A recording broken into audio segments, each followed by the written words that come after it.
హైదరాబాద్ లో జరగబోయే మనీ మంత్ర money manifestation classes కి ఇప్పుడే కాల్ చేసి రిజిస్టర్ అవ్వండి.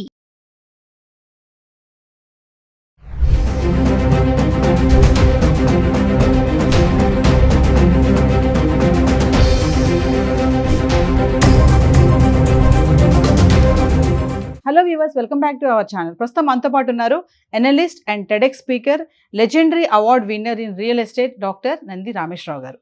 సార్తో మాట్లాడదాం. నమస్తే సార్. నమస్తే అమ్మా. సార్, అమెరికాలో ఇప్పుడు భారీగా ఉద్యోగాల కోత నడుస్తుంది అంటున్నారు. అంటే ట్రంప్ రెండో దఫా పాలనలో అందరి మీద ఫోకస్ పెట్టారు. ముఖ్యంగా చూసుకుంటే గవర్నమెంట్ ఎంప్లాయీస్. ఒక్కసారి దాని గురించి మాట్లాడితే డోజ్లో ఉన్నటువంటి కొత్త నిర్ణయాలు ఏంటి, ఎందుకు ఈ ఉద్యోగాల కోత నడుస్తుంది అంటే దీనికి గల కారణాలు ఏంటంటే ఏం చెప్తారు సార్? డోజ్ అనేది డోస్ ఇస్తున్నాడు. DOGE is nothing but a big dose to the employees of American government. So DOGE అనేది ఇప్పుడు మీరు చూసుకుంటే ట్రంప్ గారు రెండో పాలన రావడానికి కారణం ఎవరు? Elon Musk. అందుకని ఆయనకి ది నెక్స్ట్ హైయెస్ట్ పోస్ట్ ఆయనకి ఇచ్చారు as a advisor of DOGE, అంటే డిపార్ట్మెంట్ ఆఫ్ గవర్నమెంట్ ఎఫిషియన్సీ. ఇది ఏంటంటే గవర్నమెంట్ తాలూకా పనితీరుని పరిశీలన చేసి దాంట్లో మార్పులు చేర్పులు చేయమని చెప్పాడు. దానికోసం ట్రంప్ గారు షెడ్యూల్లో ఎవ్రీడే కొంత టైం ఈయనతో కేటాయించి ఈయనతో మాట్లాడే ప్రయత్నం పెట్టుకున్నారు ఎజెండాలో. అయితే మరికొంతమంది వాదన ఏంటంటే మస్క్ డామినేట్ చేస్తాడు, మస్క్ ఇంకా అమెరికా అంతా మస్క్ చేతిలో పెట్టేశాడు ట్రంప్ అనేది. ట్రంప్ ఖండిస్తున్నారు దాన్ని. అది కాదు, ఆయన లిమిట్ వరకు ఆయన చేసుకుంటే తర్వాత నేనే చేస్తుంటాడు. అది ఆల్వేస్ అంటే డిస్కషన్ నడుస్తూనే ఉంది.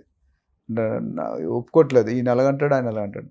ఏదైనప్పటికీ ఆయన ఏం చెప్పాడంటే ఎంప్లాయీస్కి సూచన ఏంటంటే ట్రంప్, ఆల్ గవర్నమెంట్ ఎంప్లాయీస్ దాదాపు 23 లక్షల మంది పైచిలిగ్గా ఉన్నారు గవర్నమెంట్ ఎంప్లాయీస్.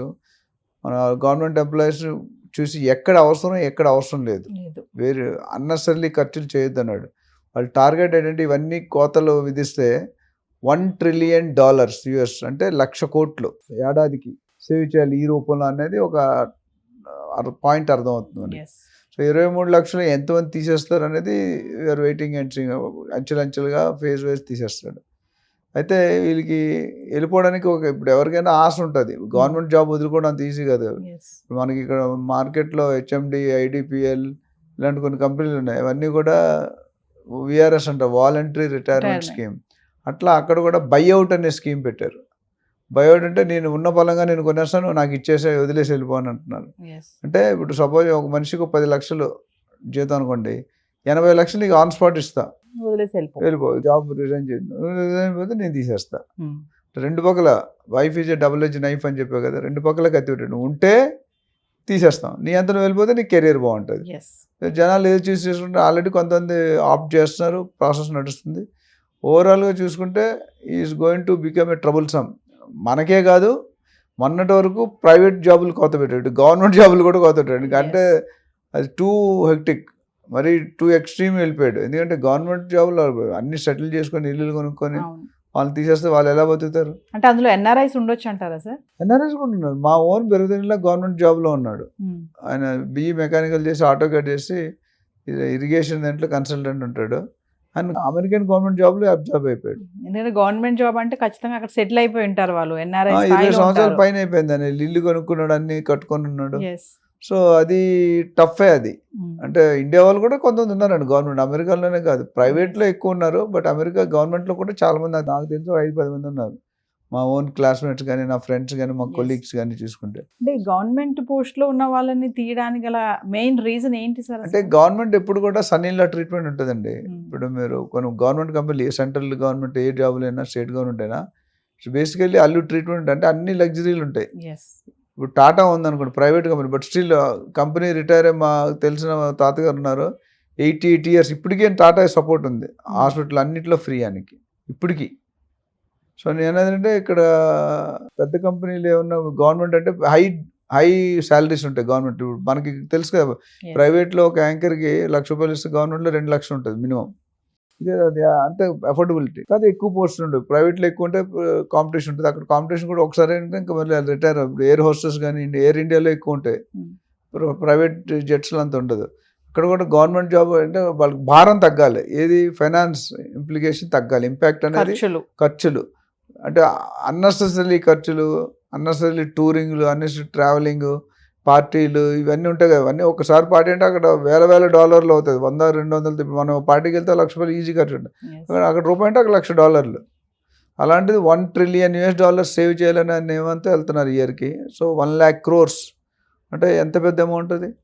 సో ఆ విధంగా ఎలన్ మస్క్ని హెడ్గా చేసి is asking them to follow Elon Musk. Elon Musk ఎలా చెప్తే అలా చేస్తారు. ఎందుకంటే ఆయనకి నాలెడ్జ్ ఉంది, కెపాసిటీ. వరల్డ్ నెంబర్ 1 ఇండస్ట్రియలిస్ట్ ఆయన. టెస్లా కానీ, స్పేస్ ఎక్స్ కానీ ఇవన్నీ చూసుకుంటే ఫ్యూచర్లో చాలా రావాల్సి ఉన్నాయి. సో ట్రంప్ నుంచి ఆయన మీద నెక్స్ట్ రైట్ హ్యాండ్గా పెట్టుకున్నట్టు అనిపిస్తుంది. బట్ ఆయన ముందుకి ఏమి డెసిషన్ తీసుకుంటే ఆయన ఏమన్నాడంటే అన్నెసరీ ఖర్చులు ఉన్న ఎక్సెస్ మ్యాన్ పవర్ ఉంటుంది ఒక దగ్గర. మన గవర్నమెంట్లో తీసేస్తే ఫిల్ చేయరు, ఉన్న వాళ్ళ మీదే రుద్దుతారు. ఇక్కడ ఏమంటే ఎక్స్ట్రా ఉన్న వాళ్ళు తీసేస్తే బెటర్. ఆ శాలరీ ఇప్పుడు 8 నెలలు పోయినా మిగతా 8 సంవత్సరాలు 10 సంవత్సరాలు సర్వీస్ అది మిగులుతుంది కదా. 8 నెలలకి వదులుకోవడం బెటర్ 10 సంవత్సరాలు ఇచ్చే బదులు. అట్లా అందులో కూడా క్వాలిటీ ఉన్న వాళ్ళని ఇచ్చారు, క్వాలిటీ లేని వాళ్ళు తీసేస్తాడు. ఫస్ట్ ఆప్షన్ ఇచ్చాడు, తర్వాత తీసేస్తాడు. ఈ ఆప్షన్స్ ఇప్పుడు బిగ్ బాస్లో నాగార్జున గారు సూట్ కేసు పట్టుకొని వస్తారు. ఇందులో ఎంత ఉంది మీరు చూస్తే తీసుకుంటావు. సెకండ్ థర్డ్ ఫస్ట్ ముగ్గురు ఉంటారు. ముగ్గురులో 50 లక్షలు ఎంత ఉంటుందో తెలియదు క్యాష్ పెట్టి తీసుకొని వెళ్ళిపోతే వెళ్ళిపో. లేదంటే నువ్వు ముగ్గురులో ఒకటే వినోద్ వాళ్ళకి తెలుసు. నువ్వు ఆ ఒకటిలో నువ్వు ఉన్నావు లేదు నీకు తెలియదు కదా. సో సూట్ కేసు పెట్టి వెళ్ళిపోతాడు. అట్లా ఇక్కడ కూడా ఏంటంటే నువ్వు నేను ఇచ్చిన 8 నెలలు తీసుకుని మంచి హ్యాపీగా వెళ్ళు, లేదా నేను తీసేస్తా. ఇండైరెక్ట్గా నెక్స్ట్ చెప్పడుగానే అదే జరుగుతుంది. అంటే ట్రంప్ ఇదంతా కూడా అమెరికన్స్ కోసమే, అంటే మేక్ అమెరికా గ్రేట్ అగైన్ అనే స్లోగన్ ఆ నినాదంతో వెళ్తున్నారంట. ఆయన నేను చెప్పాను most of the time is taking a decision. ఎవరికి తెలియదు ఏ క్షణంలో ఏ డెసిషన్ తీసుకుంటారని తెలియదు. అండ్ డెఫినెట్గా ఆయన సెల్ఫ్ ఇంట్రెస్ట్ అంటే వెస్టర్న్ ఇంట్రెస్ట్ అంటాం. ఆయన కంట్రీని ఆయన ప్రొటెక్ట్ చేసుకోవాలి. మేక్ అమెరికా గ్రేట్ అనేది ఆయన నినాదం. ఆయన పేరు చిరస్థాయిలో మునుపు ఎప్పుడు కూడా అంటే రొనాల్డ్ రేగన్ కానీ, జార్జ్ బుష్ కానీ, బరాక్ ఒబామా కానీ వీళ్ళందరూ కూడా మించిపోయి నా పేరు ఇంకేదైనా తర్వాత ఇంక ఎలక్షన్ చేయలేడు ఆయన. ఆల్రెడీ ఏజ్ దాటిపోతాడు, 82కి వచ్చేస్తాడేమో అప్పటికి. సో ఈ ఉన్న 4 సంవత్సరాల్లో మొత్తం మ్యాక్సిమం చేసి నా పేరు చరిత్ర నేను రీరైట్ చేస్తాను. అంటే ప్రైవేట్ ఎంప్లాయీస్ని టచ్ చేస్తారు అనుకుంటారు కానీ ఇప్పుడు గవర్నమెంట్ ఎంప్లాయీస్ అంటే ఆల్రెడీ మనం అనుకున్నట్టుగా ఎన్ఆర్ఐస్ ఉంటారు అంటున్నారు, స్థిరపడిపోయి ఉంటారు కదా సార్. ఆ వాళ్ళని కూడా ఇప్పుడు ఫిల్టర్ చేయడం అంటే మరి పోస్టులు కూడా పెద్ద పెద్ద పోస్టులు ఉన్న వాళ్ళే ఉండొచ్చు అందులో. అంటే ఒకసారి గవర్నమెంట్ డెసిషన్ తీసుకుంటే పెద్దోడు చిన్నోడు ఉండడమ్మా. Once decision taken it's taken. So ప్రైవేట్ది ఏమో ఆపేయలేదు, ప్రైవేట్ నడుస్తుంది. ఇది అడిషనల్గా అంటే ఆయన ఏంటంటే ఓన్లీ అవుట్ సైడర్స్ కదా, మా వాళ్ళని కూడా పెడతాను. అందులో కూడా ఎన్ఆర్ఎస్ ఉండొచ్చు కదా. వాళ్ళు ఏం మెయిన్ ఏంటంటే ఇతర కంట్రీల మీద ఎక్కువ ఫోకస్ చేస్తున్నాడు. చైనా, జపాన్, మెక్సికో, పెనమా ఇవన్నీ ఉన్నాయి కదా, వీటి మీద ఎక్కువ గురి పెట్టాడు.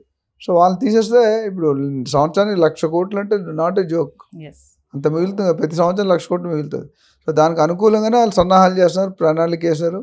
స్లోగా ఫేజ్ వైజ్ ఒకేసారి తీయడు. ఇంకా రానున్న రోజుల్లో ఇంకా మరిన్ని రూల్స్ కఠినంగా అటు చదువుకునే వాళ్ళకి, ఇటు ఉద్యోగాలు చేసే వాళ్ళకి, అటు business a triangle love story లాగా 3 కోణాలు పెట్టాడు. అటు బిజినెస్, ఇటు గవర్నమెంట్, ఇటు ప్రైవేటు, అటు స్టూడెంట్స్, F1 వీసా, O1 ఇవన్నీ చూసాం మనం. అన్ని రంగాల్లో అన్ని సెగ్మెంట్లో ఆయన మెయిన్ పాలసీ అంటే బయట వాళ్ళని స్కిల్ లేని స్కిల్ ఉన్న వాళ్ళని ఆయన టచ్ చేయట్లేదు. మీ రికార్డులో తెలిసిపోతుంది వాడు ఎక్కడ ఉన్నాడు, ఏ జాబ్లో ఉన్నాడు, పర్మనెంట్ జాబ్ ఉన్నాడా, ఇల్లీగల్గా ఉన్నాడు. ఆ ఇల్లీగల్గా స్కిల్ లేని వీళ్ళిద్దరిని టార్గెట్. ఇల్లీగల్ అంటే స్కిల్ లేనట్టు అర్థం. స్కిల్ ఉంటే లీగల్గా పోతాడు ప్రోటోకాల్. ఇప్పుడు కన్సల్టెన్సీస్ మేనేజ్ చేస్తున్నాయి. నేను పంపిస్తాను ఇంత ఇవ్వాలని చెప్పాను కదా లాస్ట్ టైం. వాడు కన్సల్టెన్సీ 2 రకాలు ఉంటాయి. ఒకడు స్టూడెంట్ దగ్గర డబ్బులు తీసుకుని పనిచేస్తాడు, వాడు ఫేక్ ఉంటాడు. ఒకటి యూనివర్సిటీ దగ్గర డబ్బులు తీసుకుంటే వాడు కరెక్ట్ ఉంటాడు. ఎందుకంటే వాడికి యూనివర్సిటీ క్యాండిడేట్ డబ్బులు తీసుకోడు కదా. ఆ విధంగా ఇద్దరిలో ఒక కన్సల్టెంట్ అన్యాయం చేస్తున్నాడు, ఒక కన్సల్టెంట్ న్యాయం చేస్తున్నాడు. మనం ఎవరి ద్వారా వెళ్ళాం, ఎలాగెళ్ళాం అనేది ఇంపార్టెంట్. Thank you sir.